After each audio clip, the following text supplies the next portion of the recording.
shoot! Well, this is new. Hello everyone and welcome back to Grace's Space. Today is so exciting. So as you can probably see, I have a different setup and I'm not sure how the camera looks, but it's balanced very weirdly and I'm really hoping that it doesn't fall. But the reason for the new setup is the fact that it's literally just going to be for this one video. It's not a permanent thing. I couldn't get my family out of my usual recording space, so we're gonna be here for now. As you can probably tell from the title of this video, this is going to be a new series on my channel. It's going to be called From a Literary Perspective.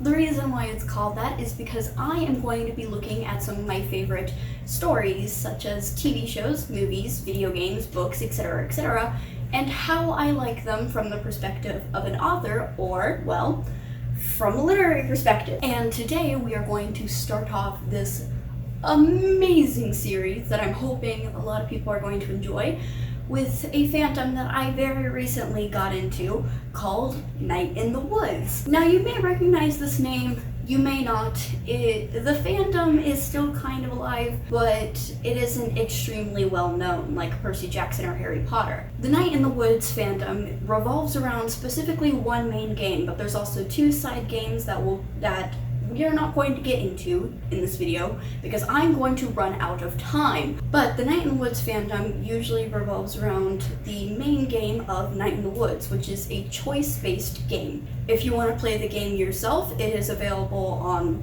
multiple things, including laptop/computer, Xbox, PlayStation, and I think it has already come out, but I'm not sure, on the Switch. Of course, this game actually has some pretty dark themes, so we are going to start off with something that I haven't done on this channel yet, little something called a trigger warning. Now just to understand, this may get extremely dark really quickly, but I'm not sure because I haven't fully planned out what I'm going to say, but I'm just going to say that I have a lot of notes, and as I'm writing things down, I realized that I really needed to put a trigger warning on this. So this video displays the following triggers: abuse, death, mentions of cancer, mild swearing, gore, knives, self-harm, mental disorders including depression, anxiety, and dissociation, threats, cult behavior, and breaking the law, or as they are going to be referred to in this video as crimes. And something that I just now realized might be a trigger to some of y'all are the names Angus, B as in a nickname to Beatrice, May as in a nickname to Margaret, and Greg, specifically as a nickname to Gregory, and spelled with 2 G's. Now that all of that is over, let's get on with the video. Now these videos are going to be separated into 3 parts: style and preference, aka their storytelling and how much I like the way that they did that. 2, the story. Is the story actually good enough to be written into something like a book or for people to even talk about while being interested? And the characters, what's the representation that goes on with them? Are they well built? Now, just as a fair warning right here, all the things that I'm saying are my opinion. I absolutely love this game with all my heart and soul. I haven't played it yet, but I have watched multiple playthroughs, multiple different clips from different sections of the game, and all kinds of hidden clues in order to get a good sense of what the story, characters, and storytelling is like inside of this game. So I guess this is kind of just a reminder that these are my opinions. So let's go through round 1, style, preference, and storytelling. The story takes an extreme amount of time to get literally anywhere. This is something that all my friends talked about whenever they first watched it. They're like, hey, there's like an hour or so of gameplay that's just like not needed. Why don't we skip to the exciting stuff? And before I forget to mention this, spoilers ahead! And they are absolutely right. It takes so long for us to get anywhere. And I understand that's in order to build up the area around our main character, May, but they also drag it out way too much. The introduction period in of itself is around 30 minutes, and that's whenever you start getting to May's dream sequences. And that was only started up because of the fact that she went to a party and something happened. This is another one that I realized by watching someone play through the entirety of Night in the Woods, but focusing mainly on Demon Tower.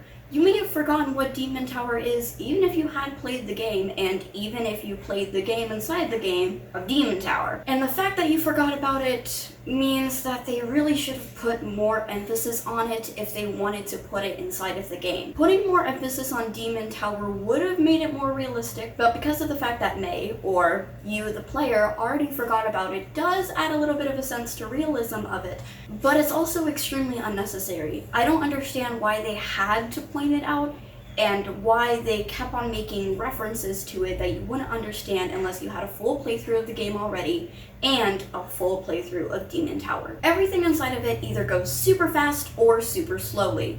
Like I said, inside of the beginning of it, it takes you close to an hour to 30 minutes in order for you to get anywhere. But then after that hour to 30 minutes of playthrough where you actually start getting a little bit of plot, it still runs really, really slowly until we start getting to the point where the cultist is following May around. And even then, it only starts picking up a little bit. And the only time that it starts like fully going and takes off like a freight train is whenever you actually see the cult there for yourself. The entire team does. And then after this, everything is boom, boom, boom, boom, boom, one event after the other, and all of them are extremely important. Like, for instance, May running away and getting shot, May being in the hospital, and that's the reason why it's really hard for her whenever they go back down into the cave in order to talk to the cult and confront them and try and shut them down. And the fight scene between May and one of the cultists that tried to follow the gang. Everything that happens at that point is extremely quick, which is really, really odd next to the slowish pace of the rest of the game. And I understand that it's supposed to be a build-up, and they do have a good build-up, but I wish that I could have had less of it. I wish that I could have gotten more of, let's say, Angus's backstory. I would have loved to gotten more of that.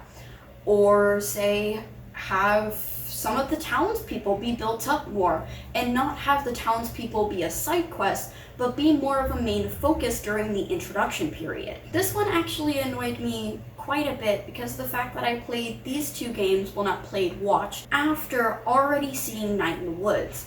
So after seeing Night in the Woods, I was kind of confused about certain points in time until I watched the other two games, Longest Night and Lost Constellation. Especially during the scene with Angus whenever they went to the park and May said, "You know all the constellations," and then Angus says, "No, I don't. What gave you that idea?" This is a reference to Longest Night whenever May has a dreamlike sequence in which she sees Greg, Bee, and Angus and they go stargazing together. She finds the patterns and Angus talks about them. But that moment was really, really awkward because of the fact that I didn't know what they were talking about. I didn't know why May had had this experience before.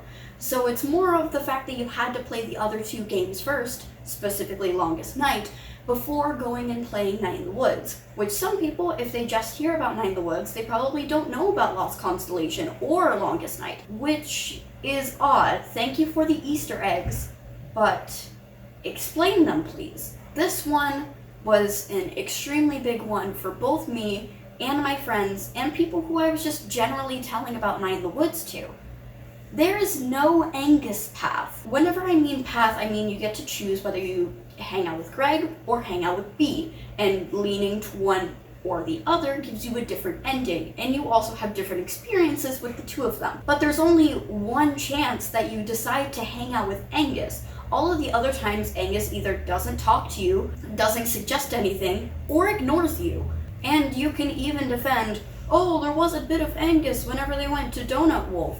But the thing is, there was a bit, yes, and that's in order to see conflict between Greg and Angus, but it still isn't much of him. It's focused more towards Greg than to Angus, and Greg's relationship with May, and the reason why Angus doesn't particularly like Greg's relationship with May. Whenever we've learned about his backstory and the fact that he was abused as a kid, that he used to self-harm, but the fact that he's not religious, we learn all of this inside of one tiny chunk of time, which is essentially the same thing as starting off your story with your character looking in the mirror and describing their appearance. It's weird, out of place, it's plopped in there, and it was more like, hey, we need to get more representation in here, and we need to know more about Angus so that fans don't get mad at us. That's what it felt like to me, at least. It was a very weird way of looking at it. I wish there was an Angus path so that we could learn more about him gradually. Like, for instance, B, we learn about the fact that the college kids don't know that she lives in Possum Springs by going with B. We learn that the reason why Greg has a sheep tattoo on his bicep was because of the fact that his uncle had hit him whenever he let the sheep loose on his farm. And it's to symbolize the fact that he wants to get out of Possum Springs. He wants to escape like the one sheep did. And I really, really would have enjoyed it if we just had an Angus path, a way for us to go to Angus and have certain experiences with. For instance, it ties into the fact that you need to have multiple playthroughs of the game in order to understand everyone's backstory, but that's not how it works with Angus. And I think that's what really annoys me. Greg and B's story unfolds and blossoms, while Angus's story is like a brick dropped to your head. I understand why they did that, because it was a very serious issue for them to be dealing with at the moment. I also would have wished that we would have had that build-up, that we would have had that blossoming. I love you so much, and there are many parts of the storytelling that I do enjoy. The fact that you slip in little comedic jokes, the fact that you have awkward moments of silence between the four of them, or three of them, or two of them, which makes it even worse. The fact that we have moments where May is extremely awkward at a party while everyone else is having fun. I enjoy that part. I wish I could see more build-up in some places and less build-up in other places. So, I wish I could give you a better rating. I really, really do.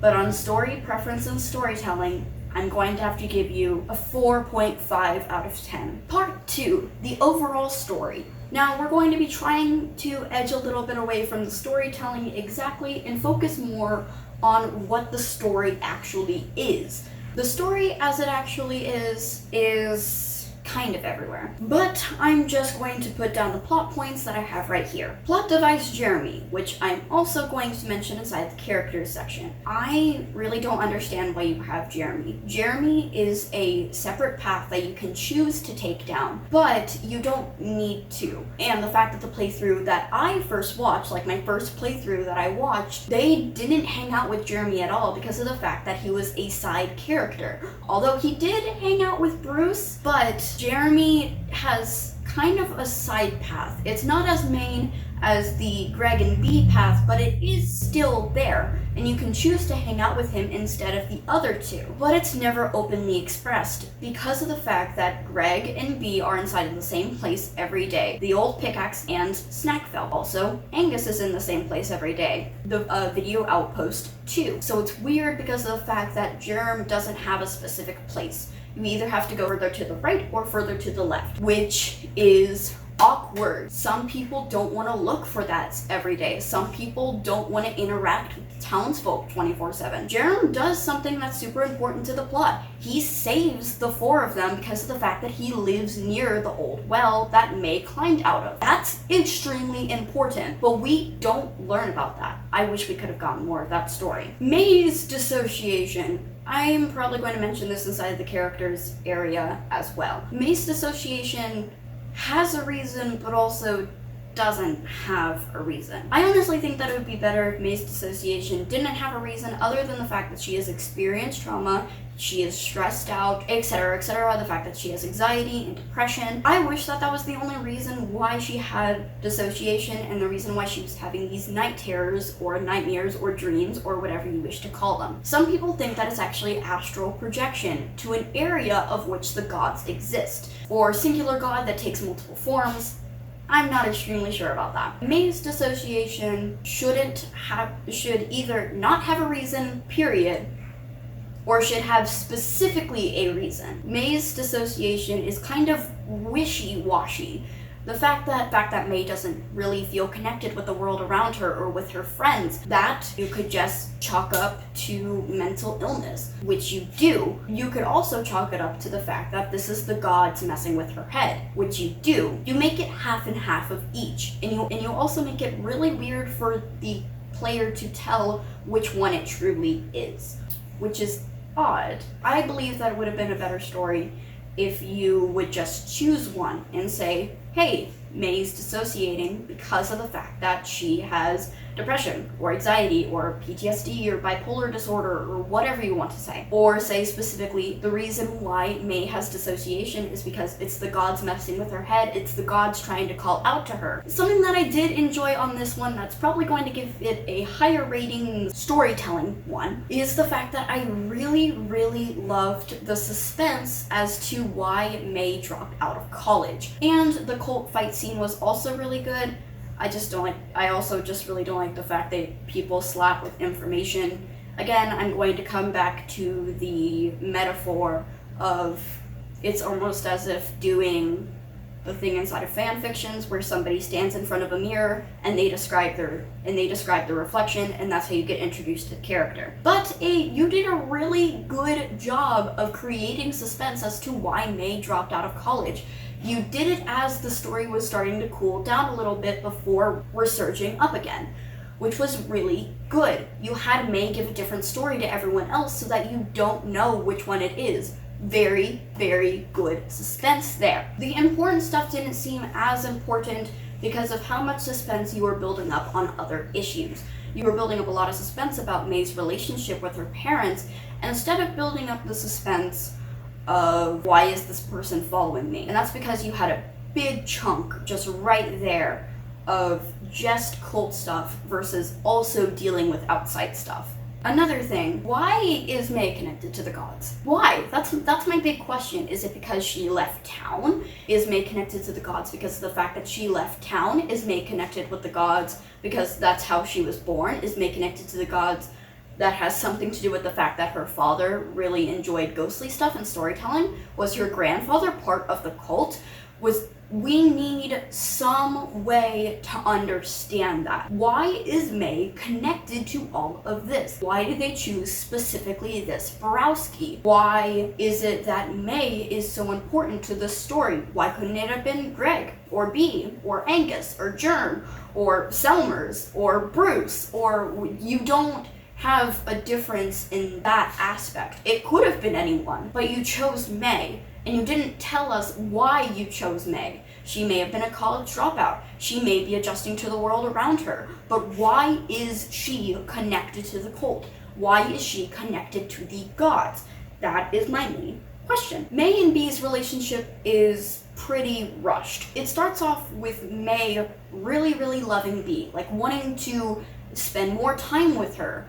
And what happens if you don't go down the Bee route, or even like if you just decide to do a little bit of Bee but not a lot of her and mainly stick on Greg, then their relationship seems extremely rushed. It's more of just like there's a massive split right here in the 3/4 of the way through, let's say, Act 2, where suddenly Bee starts acting friendly towards May instead of cold and undecided. We need more of that. It should be casually seeing Bee warm up to May more, and then Bee realizing that she really enjoys May's company. Whether that's make it so that they have a better heartfelt conversation than what happened whenever May headed to Bee's home. Uninvited, might I add. But that also just so happens that if you were to play Bee's route, that's where the split happens. That's where Bee suddenly starts spending more time with May instead of time by herself. What is going on there?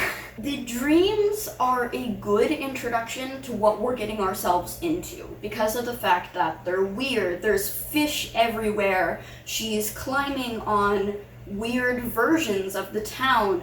She gets eaten or devoured or killed or something along those lines by this massive animal every night that she goes to sleep. It's really weird and it gets you questioning, and that's good. The dreams are such a good and weird way to introduce yourself to this weird thing that is happening. Thank you for that, because that is way better than just slapping us in the face with the cold stuff, which you kind of did, but not 100%. This was actually a note from my friend that she wanted me to add in, was the fact that May and her mom's fight was unnecessary. You didn't need to have any more build-up between the two of them than you already did. It seemed very out of place because of the fact that they already had a mini fight before that they easily got over. But this fight lasted for several days about the exact same thing, which, yes, is realistic. I understand that fights are like that.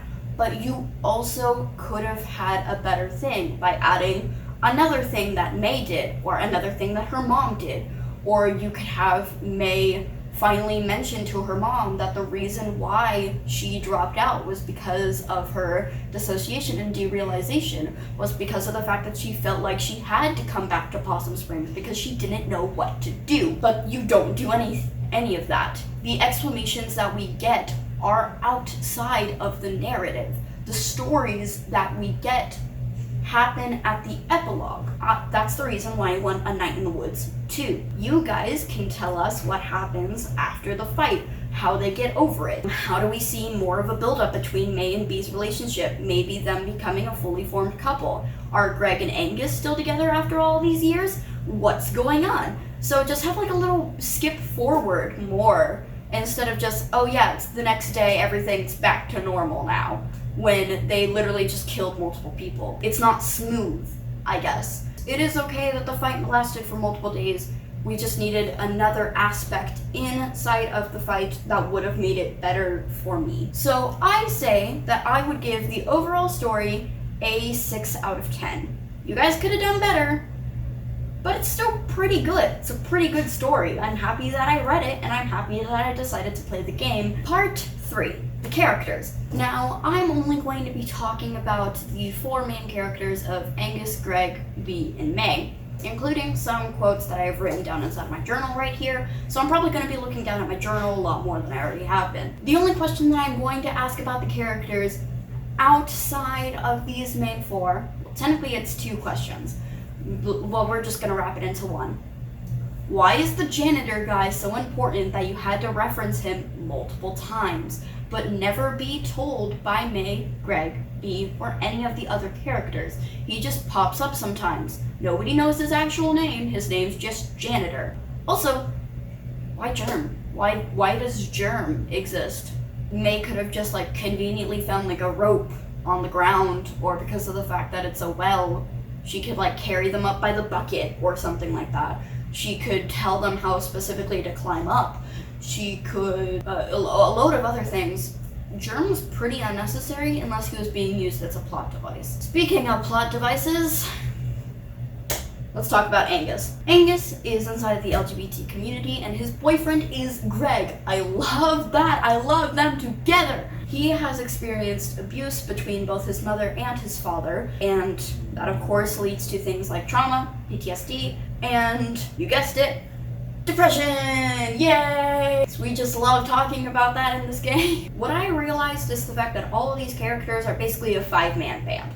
If you don't know what a 5-man band is, go over to Overly Sarcastic Productions channel and look at tropes.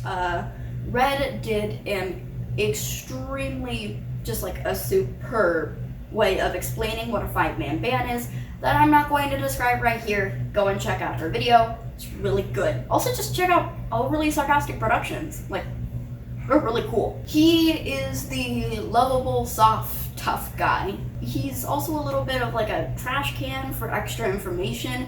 He seems to know a lot of random stuff about the town, and I understand that that's probably because he had a lot of time to research between trying to get out of his house, which I understand, wanting to get out of that house, by, let's say, going to the library or reading the newspaper every day because maybe he didn't have books to read. I understand how he would have a lot of knowledge about the town, especially because he lived in it. But you can't just use the excuse of he lives in the town so he knows everything about it. I live in Houston and I don't know everything about Houston. What?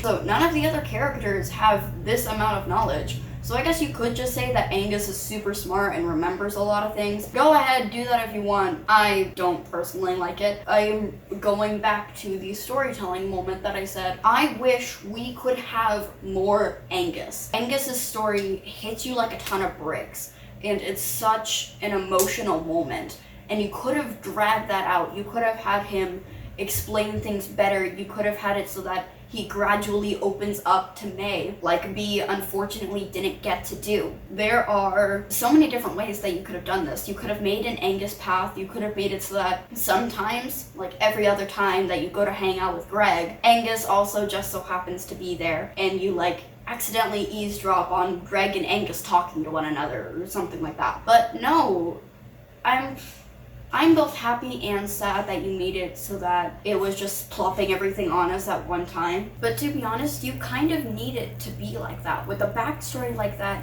you do need it to hit like a ton of bricks. You do need it to be very in your face and just slap there. But it could have been better, is all that I'm not saying that it was horrible. I've read worse. Some of the quotes that I decided to put down that I thought accurately describe Angus's situation is, Angus thinks Greg, like, saved him. Angus might also just be attracted to really sincere guys in leather jackets who carry knives. Well, my mom is kind of old now. I still have to visit her sometimes. I have a brother. He's overseas in the army. My dad left like 10 years ago, so who knows where he is or if he's even alive. I think my total gayness gets through as the disconcerting reader. Next character, my best boy's boyfriend, aka Greg. I absolutely love Greg. I love what you did with the character. He's supposed to be immature, kind of bratty, kind of snobbish, always down for anything, and most importantly, pretty bipolar, which you did get down really well. He is very much the comedic relief that we need inside of such a dark game, but he can be serious whenever he needs to. And he is actually helpful whenever he needs to as well. Whenever May needs cheering up, then he cracks a quick little joke. And those one-off jokes also make the players smile whenever he says something like that. Because Greg's just such a lovable character that we can't help but, like, have a special place for him in our hearts. The problem is, he is a built-up character. He's a built-up character, they already have a backstory, and you plan out that backstory by saying certain things like, hey, you remember that one time when we did this and this and this? Or remember when you did that one thing that one time? You know, they would say something like that, which is a good way to bring up a person's backstory. But he is kind of empty, if that makes sense. He doesn't really seem to be anything more than like a funny character, a lovable character, a character that certain people can relate to. The only true bit of depth that we get for him is really whenever he comes out and he says, you know, I'm sorry that I've been feeling so down. Sometimes I have up days, sometimes I have down days. Sometimes I don't know which one I have until it's over, and that's a very good way to bring up the fact that Greg might be bipolar. If you decide to go down Bee's path, let's say this is your second playthrough and you already played through Greg's path. For Bee's path, she actually like outright states that she thinks that Greg might be bipolar, and I'm like, that is a valid idea. Most people think that he does have some kind of bipolar or personality disorder, which is totally valid. I think that as well. Thank you for giving that kind of representation instead of just flat out saying, oh, he has mood swings, he's bipolar. Thank you for building it up. Thank you for showing other symptoms of that kind of disorder, but I wish he was less empty. Some of the quotes that I put down for Greg is, yeah, he is a good person, but he's also bratty and irresponsible and has like zero attention span. Greg needs a parent just as much as he needs a boyfriend, and he's really lucky Angus is a little bit of both. I ran back to the farm crying. My uncle hit me a bunch. Yeah, there was some legal stuff and they moved away not long after. Now let's move along to the character that I literally put the least amount of notes for. Bee! Don't get me wrong, I love Bee. I might seem really hard on her right now, but I do really love her character. Every time that we talk about it, she always wants to bring the attention back to B because she relates to her so much. And I'm very, very happy about the fact that these characters are people that you can relate. Anyway, she has a father who is canonically an alcoholic. He doesn't really have any other traits other than having a mental breakdown all the time, as she says it. And so I also put down the fact that he is possibly manic, which is not a good position to be in because of the fact that she pays the bills, she does the taxes, she has to take care of the family store, she has to basically do all of this stuff to keep herself and her dad alive, and her dad isn't doing anything about it. He's just sitting there and he's still mourning his wife, which happened a while ago. He's still mourning her and he still can't do anything about it. Hun, I understand that you need time to mourn. I understand that you need time to process, but the fact that it has been multiple years means that you need to start doing something, especially because of the fact that you have a daughter. And yes, she may be an adult, but she doesn't deserve this. She doesn't need that on her plate, especially because of the fact that May came back home, and we kind of just assume, nothing is really directly stated, half of this is just having to assume. We assume that May and B split on awkward and wrong terms. So I'm assuming that it's maybe May went too far on a certain crime or illegal action. May or B just wasn't interested in being with May anymore, wasn't interested in being her friend. I understand that. I understand the fact that she feels very weird and awkward and distant because of the fact that this person that she had drifted away from for so long, she's practically forced to now hang out with because of the fact that she's also friends with Angus and Greg, and Angus and Greg are now hanging out with May. And this entire experience basically brings May and B together. That's the main thing, is to make their relationship more strong with one another. Also, fair little thing right here. This isn't just like a me talking thing. This is like an actual thing for like real life. If somebody says relationship, that could mean a friendship, that could be a father-daughter relationship, that could be a mother-daughter relationship, that could be father-son relationship, that could be mother-son relationship, that could be significant other to significant other relationship.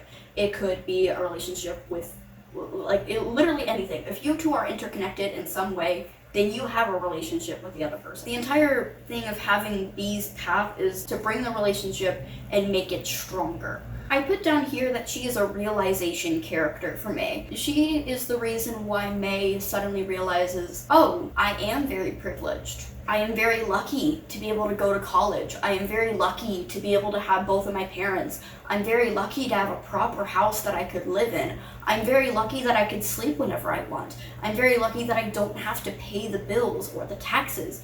I'm very lucky that I don't need a job because my parents are doing this for me. She is a realization character for May, and for May to realize that not everything is coming easy to everyone, which May needed, honestly. And it doesn't really stick. It doesn't fully stick, but it does make her realize this. Not as extreme as I wanted it to be, but it does happen, which we needed.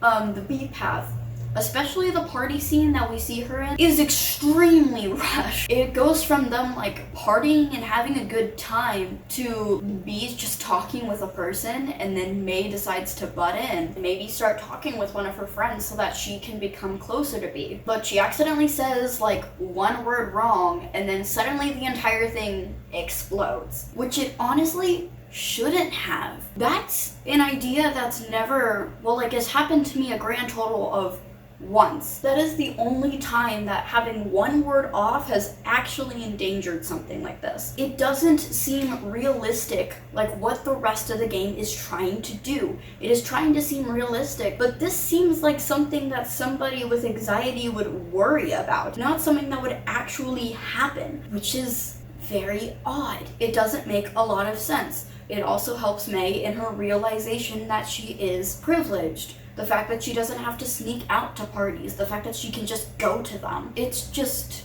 really odd for that to happen. And like I said, while I was talking about the storytelling, all of that is extremely rushed. Everything is very go, go, go for 5 seconds, and then suddenly we're back to the slow pace again. It's awkward, and I don't like it. Not to mention, B's past is very assumed. There are some things that were like, oh yeah, her father's an alcoholic, her mother died of cancer, etc., etc. All those things are pretty like blatant in front of your face. Certain other things, like the fact that she has a mental illness, are very assumed. You have to guess that that's what's happening. And I could even be wrong about that. I'm not very good at social cues. I'm not very good at picking up with things easily. Almost the entirety of her past is us having to say, oh, she said this thing here in correspondence with this thing here, so if you put them together it makes this thing. It doesn't work very well specifically for me. It may work for other people. It may work for people who like literally do this for a living.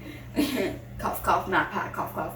And it may work for people who are very good at understanding social cues. Not for me. So her past seems very blurred, I guess. It's like looking through glass. It doesn't make a lot of sense. Another thing that I found that was pretty awkward was the fact that she's the only part of the 5-man band, the 4 of them, the only part of the 5-man band that isn't canonically LGBT. I personally think that she is, but she's not it canonically. Okay, I understand, she has a lot of stuff on her plate. They didn't need to throw in another thing. Be attracted to sincere guys and leather jackets who carry knives. I mean, if I met the right guy, those would all be pluses. Now, the main event. Possibly the worst acting character out of the entirety of the 5-man band. One that you've all been waiting for. May. Oh god, so let's get into this. We're gonna start this entire thing off with May is not a good person. Period. May isn't a good person. She doesn't have many healthy, or actually, I don't think that she has any coping mechanisms. I literally just made a list right here of things that I've realized for her, and it took up 2 lines of space right here. Anxiety, depression, depersonalization, dissociation, bipolar, possibly, PTSD, trauma from her father, anger issues, derealization, which we can talk about later. She's not a good person. It takes a long time for her to understand how privileged she is. Whenever her friends have other stuff going on, she just wants to focus in on the thing that she has going on right now. And I can go on and on and on and on and on about the fact that she is not a good person. She's not a bad person, but she's not a good person either. Now I'm gonna say something that might contradict y'all. I relate to her a lot. Okay? I have a lot of that nothing really clicks. And I have a lot of that fidgetness that happens with her personality. I have a lot of that, I see one thing and think it's another, or I see one thing and I'm like, no, that can't be real. But somebody else tells me that it is, and I believe it. I sometimes lie a lot. I've been trying to get better about that. When she does lie quite a bit in order to create suspense, which lying, I've been taught, isn't good. Period. Well, like in certain cases, but this is something that she didn't need to particularly lie about. What I'm talking about is why she came home from college, in case I didn't make that clear.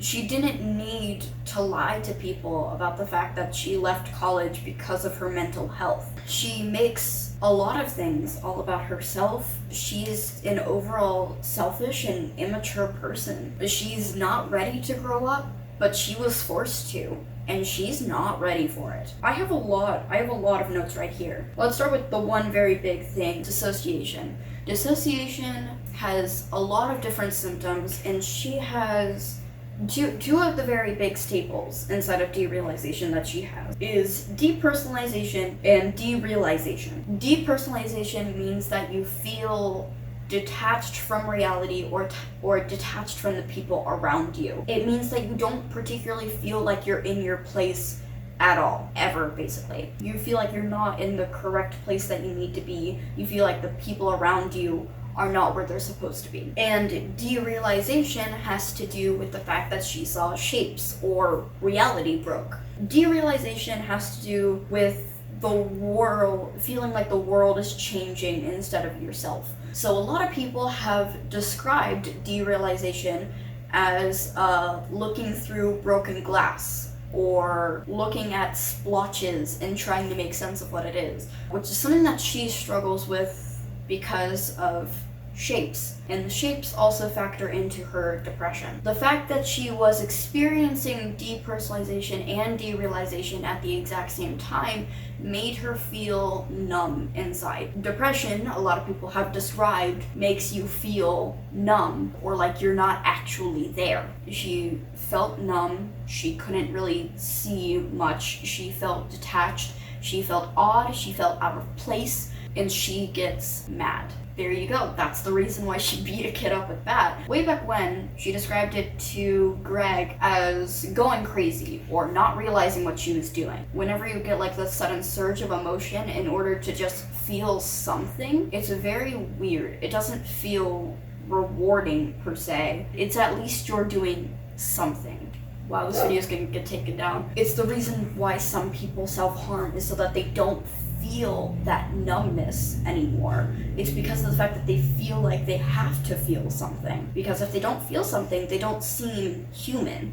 She has anxiety, especially after that entire ordeal happens. She comes home and she expects to be welcomed with open arms, but she doesn't feel like anyone particularly cares about her. She wishes that she could be less awkward. She wishes that she could be better at bass guitar. She wished that she could just reconnect. Which also factors into depression and anger issues. The entire thing is this massive loop. For her, I have this big quote. It's a massive quote, like it's literally the size of a paragraph. It really, really hits close to home. Even if you don't understand what she's talking about, which if you played the game, you probably understand what she's talking about. It really, really hits, but we'll get to that. The reason why I snuck in trauma there is because of the fact that her father, a lot of people may have forgotten the fact that her father used to be a low-functioning alcoholic, much as B's father is right now. They don't specify anything. They do say that he used to drink a lot. He used to drink close to every day, and then something happened and he had to stop. We don't know what that something was. It could have been him hitting his kids. It could have been him passing out. It could have been him becoming close to death and them having to take him to the hospital. It could be a cornucopia of things, and they don't specify it. But I'm just going to say, if something that bad happened, that he literally had to force himself to stop drinking so that thing didn't happen again, I'm sorry, that sounds like trauma. Hi, future/editor Grace. This is the quote that you wanted to put in, but you forgot to say. When my friends leave, when I have to let go, when this entire town is wiped off the map, I want it to hurt. Bad. I want to lose. I want to get beaten up. I want to hold on until I'm thrown off and everything ends. And you know what? Until that happens, I want to hope again. And I want it to hurt. Because that means it meant something. So for the characters, I'm going to be mainly looking at representation, how well they're built up, etc., etc. And for this one, I'm going to have to give you a 7.5 to an 8 out of 10. Your characters could have been better, but they're also really, really good. They're 10 times better than your story, which makes your story better. Again, wish I could have seen more of B. Again, wish I could have seen more of Angus. Wish that the transitions could have been better, but still, overall, really, really good job. Wow, I've been rambling for a long time. Thank y'all for watching. If you enjoyed this video, hit the like button and subscribe and hit the bell in order to make sure to get notified of more awesome videos like this. Again, thank y'all for watching, and I hope to see y'all next time. Bye!